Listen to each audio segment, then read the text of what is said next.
जय माता दी दोस्तों। नवरात्रि व्रत अगर आप सभी भी कर रहे हैं तो किन चीज़ों का ध्यान रखें, बाल धोने संबंधी क्या नियम है, इस वीडियो में जानेंगे समझेंगे। तो वीडियो के अंत तक बने रहिएगा। आप जानते होंगे माता रानी के यह 9 दिन चमत्कारी हैं। प्रत्येक भक्त अपनी माँ को रिझाने मनाने का पूर्ण प्रयास करता है और अपने भाग्य की रेखाओं को प्रबल करता है।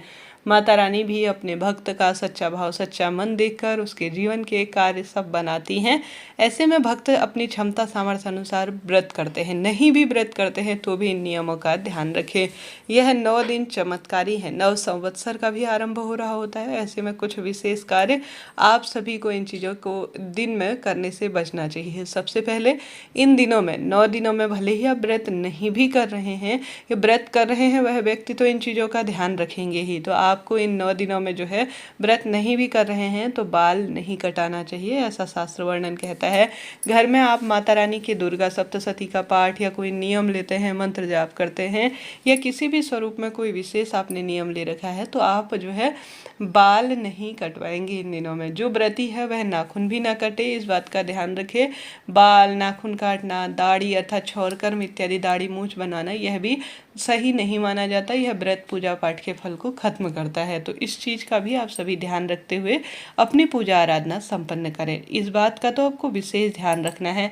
और इन 9 दिनों में जितना हो गृहस्थ जनों को, सुहागिन महिलाओं को सुहाग की सामग्री ज़्यादा से ज़्यादा धारण करना चाहिए। पूजा पाठ में बैठते हैं तो माथे पर सिंदूर, मस्तक पर तिलक इत्यादि लगाकर और अपने बालों को सुंदर स्वरूप में बांध कर जो है सर पर पल्लू रखकर पूजा करना श्रेष्ठ कार्यों के स्वरूप में माना जाता है। कुंवारी लड़कियों पर भी यही बात लागू होती है। और जो पुरुष जन है वह भी अपनी शिखा अर्थात चोटी को बांधकर भगवान जी की पूजा के लिए तैयार रहे। तत्पश्चात पूजा में आसन का चुनाव कर सरल सी ही सही माता रानी की पूजा करें। साथ ही इस बात का ध्यान रखिए कि पूजा पाठ में साफ स्वच्छ वस्त्र आपको धारण करने हैं। किसी भी तरह से पहले से आप लेड बाथ अर्थात टॉयलेट बाथरूम गए हुए हैं तो उन कपड़ों का प्रयोग पूजा में ना करें। एक साफ़ सुथरा कपड़ा बना लीजिए जिससे कि जैसे आप पूरे दिन भर एक अलग से पहने, जब पूजा मंत्र जाप इत्यादि कर रहे हैं तो कोई धोती या कोई गाउन या जो भी आप पहनते हैं, थोड़ी देर माँ की पूजा के लिए साफ़ सुथरे माँ को भोग लगाते हैं। जितनी देर में आप नियम लेते हैं कोई चीज़ का, दीपक इत्यादि का, तो उस समय आप माँ की पूजा में इस बात का ध्यान रखिए कि आपको विशेष तरीके से साफ स्वच्छ होकर ही जो है वस्त्रों के साथ पूजन करना है। सुबह शाम पूजन कर रहे हैं, सुबह तो स्नान करेंगे, शाम को जल के छींटे स्वयं को डाल लीजिएगा और कुल्ला इत्यादि कर कर ही पूजा कीजिएगा। प्रश्न आते हैं कि दीदी हमें क्या जो है बालों को धोना चाहिए, तो ऐसे में शास्त्रों में तो यही प्राचीनतम समय से वर्णन किया गया है। आजकल बाल धोने से इसलिए मना किया जाता है, हालांकि बाल धोने में कोई दिक्कत नहीं है, बाल आप धो सकते हैं, शरीर का अंग है। बाल धोने में व्रत के दौरान कोई बुराई नहीं है, पूर्ण रूप से आप बाल धो सकते हैं। परंतु बाल धोने के लिए इसलिए मना किया जाता है कि प्रत्येक व्यक्ति साबुन शैम्पू इस्तेमाल करता है। बिना साबुन के जो है, बिना शैम्पू के इन दिनों खाली कोरे पानी से जो है बालों को धोना चाहिए।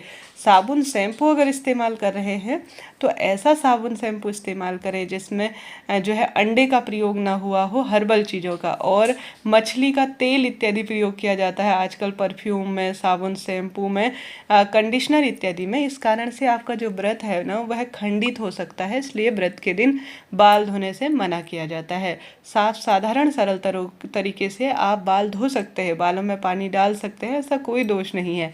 परंतु बाल किस तरह से नहीं धोने हैं, बाल को आपको साबुन लगाकर नहीं धोना है इन 9-10 दिनों में। अगर लगाने की आवश्यकता पड़ रही है तो ऐसा साबुन शैम्पू चुने जो घर पर बना हुआ हो, सात्विक हो, साफ स्वच्छ हो, तब आपका व्रत जो है परिपूर्ण होगा। परंतु इन दिनों में अगर आप बाल धोते हैं उसमें केमिकल युक्त साबुन का प्रयोग करते हैं, शैम्पू का, तेल का प्रयोग करते हैं, तो आपका व्रत खंडित हो सकता है। यह दिन जो है 9 दिन साधना, आराधना, तप, जप और ज्ञान अर्जित करने के लिए होते हैं। उपवास का अर्थ तो भगवान के आसपास वास होता है। तो ऐसी स्थिति में इन नियमों का ध्यान रखें, तभी आपका व्रत पूजा पाठ संपन्न होगा। और व्रत इत्यादि कर रहे हैं तो इन नियमों का ध्यान रखिए। परिवार में सुख समृद्धि आएगी, कलह कलेश का आवरण न हो, झूठ जो है, छल कपट, किसी की निंदा चुगली गलत विचारों को मन में न लाएं, तभी आपका व्रत परिपूर्ण होगा। आशा है, उम्मीद है आपके प्रश्न का जवाब मिला होगा। आप बाल धो सकते हैं जी, कोई दिक्कत नहीं है, परंतु आप साबुन शैम्पू, भक्तजन जो व्रत करते हैं वह नियम लेते हैं अपने लिए, तो उन नियमों का पालन करते हुए आप जो है इन जो सांसारिक चीज़ें होती हैं उनसे बचते हुए अपनी पूजा आराधना को संपन्न करें। ठीक है जी, मुझे आशा है, उम्मीद है आपके सवाल का जवाब मिला होगा। कोई प्रश्न हो पूछ लीजिएगा।